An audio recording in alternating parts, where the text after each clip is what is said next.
Hello વિદ્યાર્થી મિત્રો, કેમ છો તમે બધા? આજે આપણે જોઈશું ધોરણ 8 સામાજિક વિજ્ઞાન પાઠ 6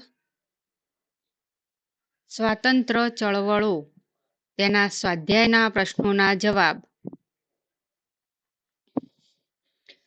તેમાં પ્રશ્ન નંબર 1 ખાલી જગ્યા પૂરો.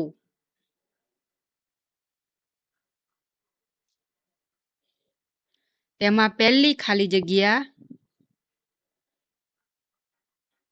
બારડોલી સત્યાગ્રહ બાદ વલ્લભભાઈ પટેલ ખાલી જગ્યા તરીકે ઓળખાયા. તો તેનો જવાબ આવશે સરદાર. બીજી ખાલી જગ્યા ગાંધીજીએ ડુંગળી ચોરનું બિરુદ ખાલી જગ્યાને આપ્યું. તેનો જવાબ આવશે મોહનલાલ પંડ્યા.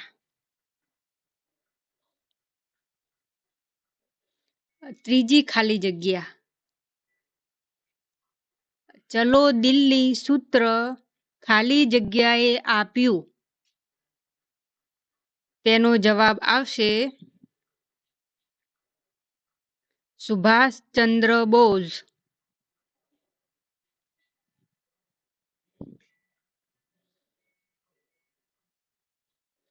પ્રશ્ન નંબર 2 નીચેના પ્રશ્નોના જવાબ 1-2 વાક્યમાં લખો.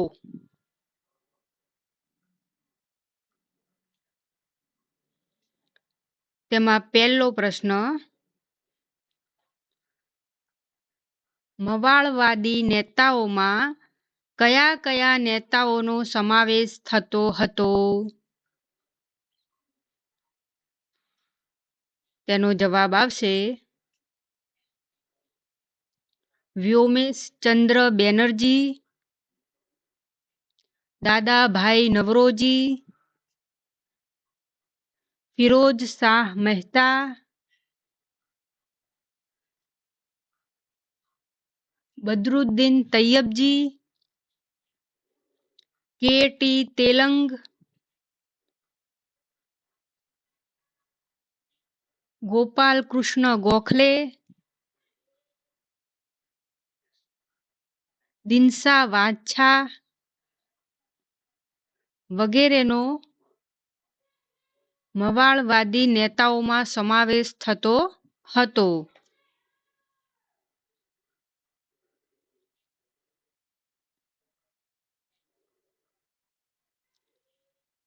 પ્રશ્ન નંબર 2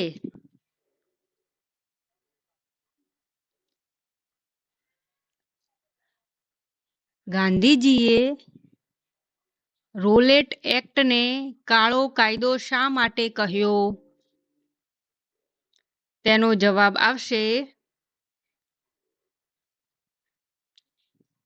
રોલેટ એક્ટમાં એવી જોગવાઈ કરવામાં આવેલ કે કોઈ પણ વ્યક્તિની કારણ આપ્યા વિના ધરપકડ કરી શકાય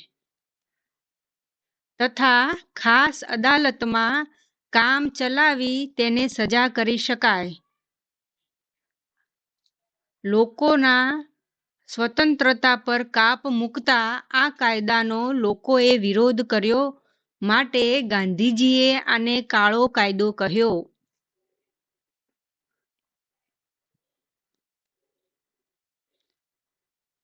તેમાં ત્રીજો પ્રશ્ન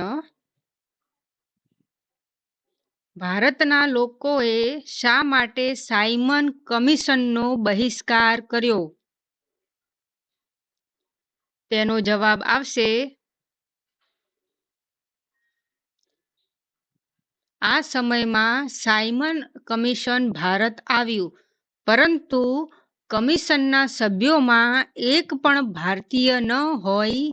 હિંદના લોકો અને પક્ષો દ્વારા તેનો બહિષ્કાર કરવામાં આવ્યો. સાયમન ગો બેક ના નારા સાથે તેનો વિરોધ કરવામાં આવ્યો.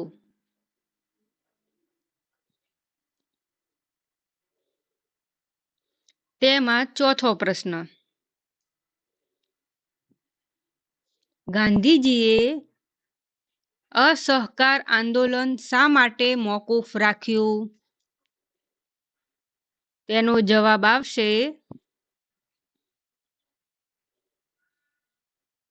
ઈસવીસન 1922માં જ્યારે ઉત્તર પ્રદેશના ગોરખપુર પાસેના ચૌરી ચોરા ગામે ખેડૂતોના શાંત સરઘસ પર પોલીસે ગોળીબાર કરતા રોષે ભરાયેલા ટોળાએ પોલીસ સ્ટેશન પર હુમલો કર્યો. પોલીસ સ્ટેશનને આગ ચાંપી. તેમાં 22 જેટલા પોલીસ કર્મચારી મૃત્યુ પામ્યા. આ સમાચાર ગાંધીજીને મળતા ગાંધીજીએ અસહકાર આંદોલન મોકૂફ રાખવાની જાહેરાત કરી.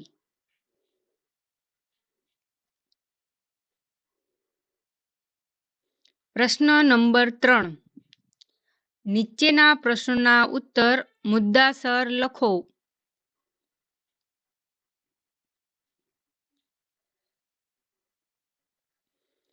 તેમાં પ્રશ્ન નંબર 1.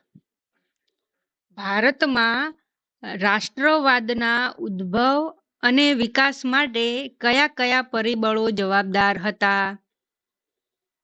તેનો જવાબ આવશે ભારતમાં રાષ્ટ્રવાદના ઉદ્ભવ અને વિકાસ માટે નીચેના પરિબળો જવાબદાર હતા. પહેલું, જ્યાં સુધી ભારતીય જનતાને અમે એક છીએ, અમારા હિતો એક છે તેવો ખ્યાલ ન આવે ત્યાં સુધી તેમનામાં રાષ્ટ્રીય એકતાની ભાવનાનો ઉદય થાય નહીં. ભારતમાં જ્યાં સુધી ભારતીય જનતાને અમે એક છીએ, અમારા હિતો એક છે તેવો ખ્યાલ ન આવે ત્યાં સુધી તેમનામાં રાષ્ટ્રીય એકતાની ભાવનાનો ઉદય થાય નહીં. ભારતમાં આવી રાષ્ટ્રીય એકતાનો ખ્યાલ અજાણતા જ અંગ્રેજોએ આપ્યો હતો. અંગ્રેજ કંપનીએ દેશને એક હથ્થું શાસન નીચે આપ્યા બાદ દેશમાં સમાન કાયદો અને સમાન વહીવટ જ અંગ્રેજોએ આપ્યો હતો. અંગ્રેજ કંપનીએ દેશને એક હથ્થું શાસન નીચે આપ્યા બાદ દેશમાં સમાન કાયદો અને સમાન વહીવટની શરૂઆત કરાઈ. આમ અંગ્રેજી શાસને અજાણતા લોકોમાં રાષ્ટ્રીય એકતાના બીજ રોપ્યા. બીજો મુદ્દો, અંગ્રેજ સરકારની આર્થિક શોષણની નીતિના પરિણામે ખેડૂતો પાયમાલ થયા અને ઉદ્યોગ ધંધા પડી ભાંગતા કારીગર વર્ગ બેરોજગાર થયો. આમ આર્થિક અસંતોષ અને અન્યાયની ભાવનાએ લોકોને અંગ્રેજ સરકાર સામે એક કર્યા.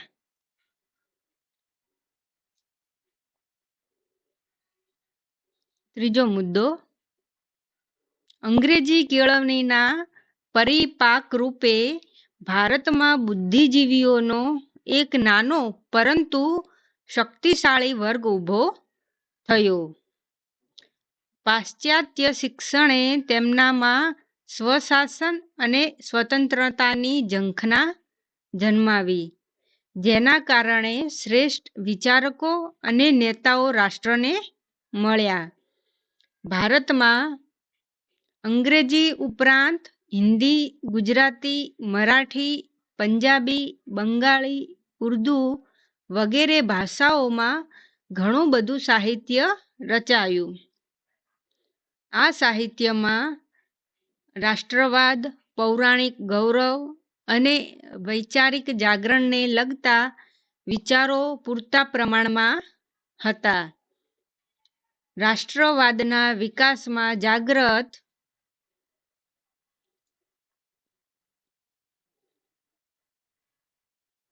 વર્તમાન પત્રોનો ફાળો પણ ભૂલી શકાય નહીં. ચોથું, અંગ્રેજોના સમયમાં ભારતમાં પુરાતત્વીય સંશોધન થયા અને ભારતીય પ્રાચીન ગ્રંથોનો વિદેશી ભાષાઓમાં અનુવાદ થયો તથા આ સાથે ભારતના ભૂતકાળની ભવ્યતા વિશ્વ સમક્ષ પ્રગટ થઈ. આટલો ભવ્ય ભૂતકાળ ધરાવતી પ્રજા ગુલામ કઈ રીતે હોઈ શકે તે પ્રશ્ન પ્રજામાનસમાં ઘુમરાવવા લાગ્યો.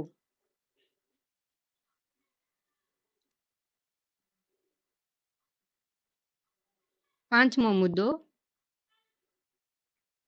અંગ્રેજોના સમયમાં તાર, ટપાલ અને રેલવેની શરૂઆત થઈ. એક પ્રદેશના લોકો બીજા પ્રદેશના લોકો સાથે સંપર્કમાં આવતા તેમનામાં રાષ્ટ્રીય એકતાના વિચારોને બળ મળ્યું. 6મો મુદ્દો, રાષ્ટ્રીય એકતાને વેગ આપનાર કેટલાક પ્રસંગો હતા, જેમાં હિન્દી સનદી નોકરીઓમાં ભારતીયો સાથે કરવામાં આવતો અન્યાય, લિટનનો પ્રેસ પર કાપ મૂકતો વર્નાક્યુલર એક્ટ અને હથિયારબંધી ધારો તેમજ રિપનના સમયમાં પસાર થયેલ ઇલ્બર્ટ બિલના પ્રમાણે ભારતીય ન્યાયાધીશ યુરોપિયન વ્યક્તિનો કેસ પણ ચલાવી શકે, જેનો અંગ્રેજોએ વિરોધ કર્યો. પરિણામે સરકારે આ વિધેયક પાછું ખેંચ્યું. આ બધી જ બાબતોએ ભારતીયોને રાષ્ટ્રીય એકતા માટે તૈયાર કર્યા. પ્રશ્ન નંબર 2, ભારતમાં થયેલ ક્રાંતિકારી પ્રવૃત્તિઓનો ટૂંકમાં પરિચય આપો. તેનો જવાબ આવશે ભારતમાં થયેલ ક્રાંતિકારી પ્રવૃત્તિઓનો ટૂંકમાં પરિચય નીચે મુજબ છે. ભારતમાં નવયુવાનોનો એક વર્ગ કોઈ પણ ભોગે સ્વરાજ મેળવવા માંગતો હતો. આ માટે તે હસતા મુખે બલિદાન દેવા પણ તૈયાર હતો. તે માતૃભૂમિ કાજે જાન આપવા પણ તૈયાર રહેતા અને જાન લેવાની પણ હિંમત ધરાવતા.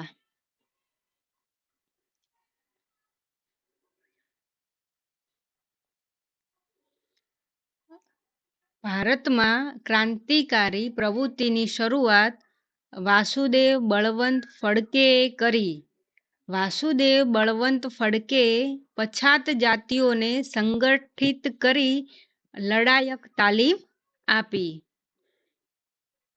મહારાષ્ટ્ર અને મુંબઈ ઇલાકાના ઘણા ભાગોમાં ભયંકર પ્લેગ રોગ ફેલાતા મુખ્ય પ્લેગ કમિશનર રેન્ડ અને તેમના મદદનીશો દ્વારા લોકોને ખૂબ પરેશાન કરવામાં આવ્યા. ત્યારે દામોદર ચાફેકર અને બાલકૃષ્ણ ચાફેકર બંધુઓએ રેન્ડની હત્યા કરી.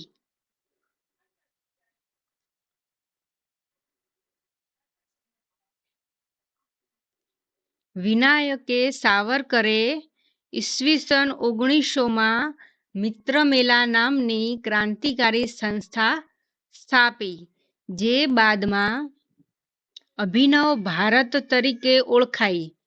તેમનું પુસ્તક 1857 પ્રથમ સ્વાતંત્ર્ય સંગ્રામ પ્રકાશિત થતા પહેલા પ્રતિબંધિત થનાર વિશ્વનું પહેલું પુસ્તક હતું. તેમણે વિદેશમાં ક્રાંતિકારી પ્રવૃત્તિ ચલાવી અને જન્મટીપની સજા વહોરી.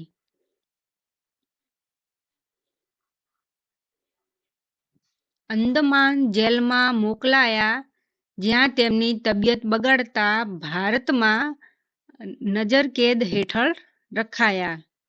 આ જ અરસામાં કોલકાતામાં અનુશીલન સમિતિની સ્થાપના કરવામાં આવી.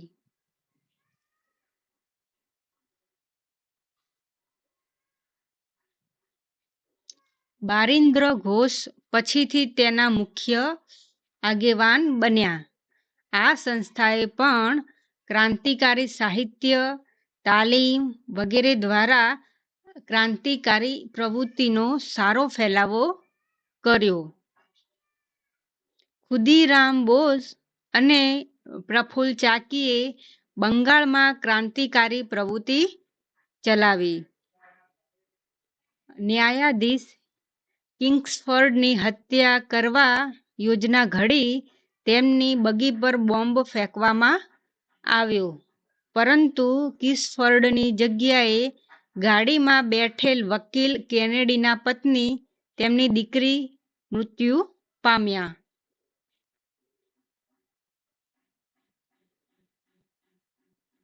ખુદીરામને ફાંસીની સજા થઈ અને પ્રફુલ્લ ચાકીએ પોતાને ગોળી મારી બલિદાન પસંદ કર્યું. રામ પ્રસાદ બિસ્મિલ અને અશફાક ઉલ્લા ખાને હિન્દુ મુસ્લિમ એકતાનું ઉત્તમ ઉદાહરણ પૂરું પાડ્યું.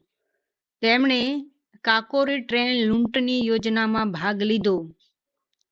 ક્રાંતિકારી પ્રવૃત્તિઓ અને હથિયારોની ખરીદી વિનાયક દામોદર સાવરકર માટે નાણાંની આવશ્યકતા હોય કાકોરી ટ્રેનમાં અંગ્રેજ તિજોરીને લૂંટવામાં આવી.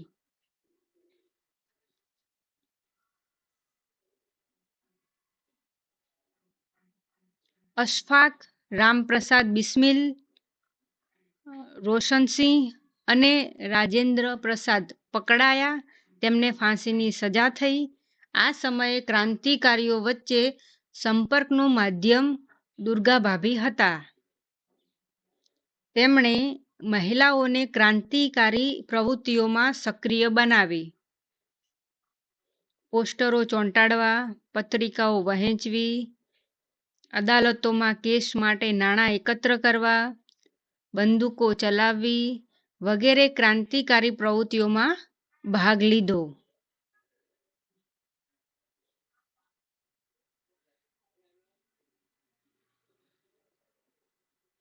ચંદ્રશેખર આઝાદ ક્રાંતિકારી પ્રવૃત્તિઓમાં બાળપણથી જ સક્રિય બન્યા હતા. કાકોરી લૂંટમાં પણ સક્રિય રહ્યા હતા. તેમણે પ્રતિજ્ઞા લીધી હતી કે જીવતે જીવ અંગ્રેજ સરકારના હાથમાં પકડાઈશ નહીં. ઈસવીસન 1931માં અલાહાબાદના આલ્ફ્રેડ બાગમાં અંગ્રેજો સાથેના સંઘર્ષમાં પોતાની જ પિસ્તોલથી શહીદી વહોરી. આમ ભારતના નામી અનામી અનેક યુવાનોએ અંગ્રેજો વિરુદ્ધ ક્રાંતિકારી પ્રવૃત્તિઓ ચલાવી.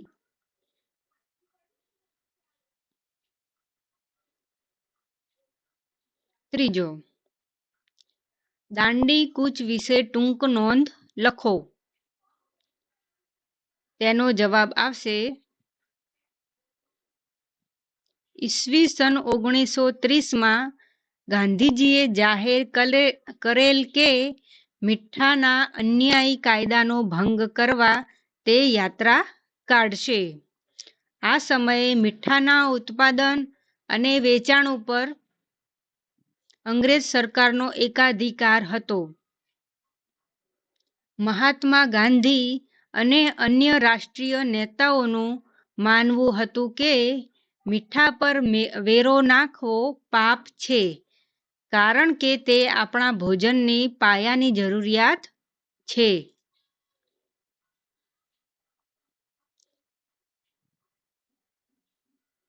12 માર્ચ 1930ના રોજ અમદાવાદના સાબરમતી આશ્રમથી પોતાના સાથીદારો સાથે દાંડી યાત્રાની શરૂઆત કરી.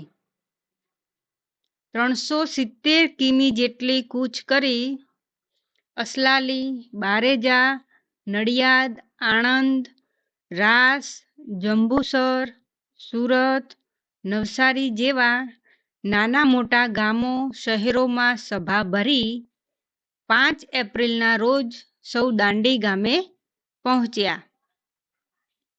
6 એપ્રિલ સવારે ગાંધીજીએ દાંડીના દરિયા કિનારે મીઠું હાથમાં લઈ મીઠાના કાયદાનો ભંગ કર્યો અને આ સાથે જ સવિનય કાનૂન ભંગ લડતનો પ્રારંભ કર્યો.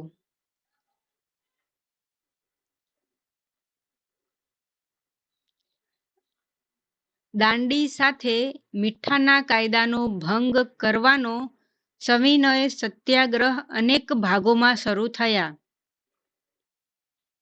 ગુજરાતમાં ધરાસણા સત્યાગ્રહની દાંડીકૂચ જાહેરાત ગાંધીજીએ કરી ત્યારે 5 મે 1930ના રોજ તેમની ધરપકડ થઈ. તેમને ચરવાડા જેલમાં મોકલવામાં આવ્યા. ગાંધીજીની ધરપકડ થતાં સત્યાગ્રહની આગેવાની અબ્બાસ સાહેબ તૈયબજીએ લીધી. તેમની પણ ધરપકડ થતાં સત્યાગ્રહની આગેવાની સરોજિની નાયડુએ લીધી. ધરાસણા ઉપરાંત વિરમગામ, ધોલેરા, સુરજ કરાડી, વડાલામાં મીઠાનો સત્યાગ્રહ થયો.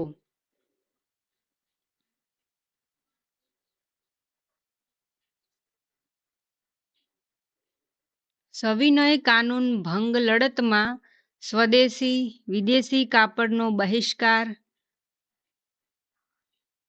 મહેસૂલ સહિતના કરવેરા ન ભરવા, દારૂબંધી, દારૂના પીઠા પર પેકેટિંગ, અસ્પૃશ્યતા નિવારણ વગેરે કાર્યક્રમો કરવામાં આવ્યા, જેમાં ખેડૂતો, આદિવાસીઓ, સ્ત્રીઓએ મોટી સંખ્યામાં ભાગ લીધેલ. સરહદ પ્રાંતના વિસ્તારમાં સરહદના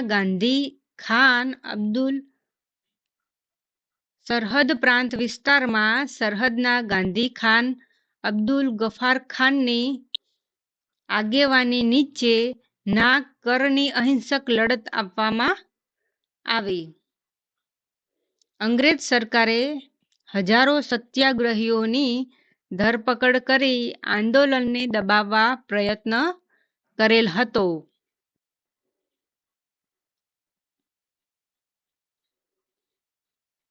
ચોથો પ્રશ્ન. હિંદ છોડો આંદોલન વિશે માહિતી આપો. તેનો જવાબ આવશે વિશ્વયુદ્ધ ચાલુ હતું તે સમયે સરકારની મુશ્કેલીઓમાં વધારો ન થાય તેથી વ્યક્તિગત સત્યાગ્રહ શરૂ કરવાનું નક્કી કર્યું. પ્રથમ વ્યક્તિગત સત્યાગ્રહી તરીકે વિનોબા ભાવેની પસંદગી કરવામાં આવી.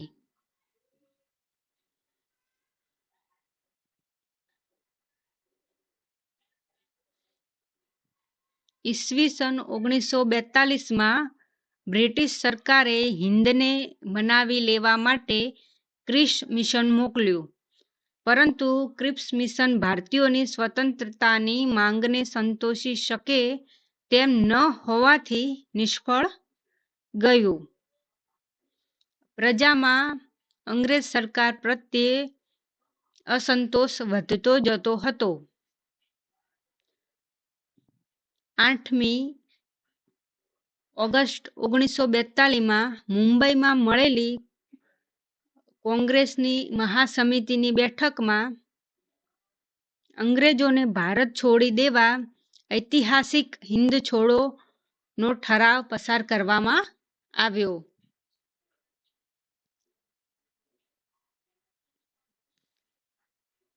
9મી ઓગસ્ટે વહેલી સવારે ગાંધીજી, વલ્લભભાઈ પટેલ, જવાહરલાલ નહેરુ,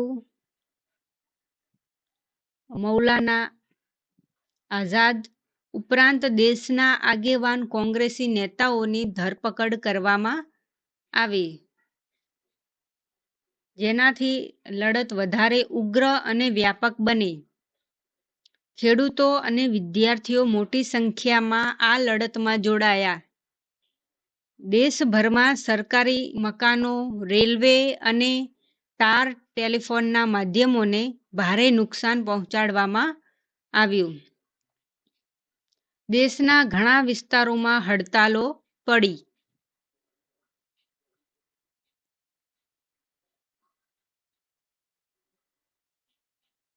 અંગ્રેજોએ આ આંદોલનને કચડી નાખવા દમનકારી પગલાં ભર્યા. ઈસવીસન 1943ના અંત સુધીમાં મોટા પાયે સ્વાતંત્ર્ય સેનાનીઓની ધરપકડ કરવામાં આવી. અનેક લોકોએ લડતમાં જાન ગુમાવ્યા. આ લડતથી અંગ્રેજ સરકારને ખાતરી થઈ ગઈ કે હવે લાંબા સમય સુધી ભારતના લોકોને પરાધીન રાખી શકાશે નહીં.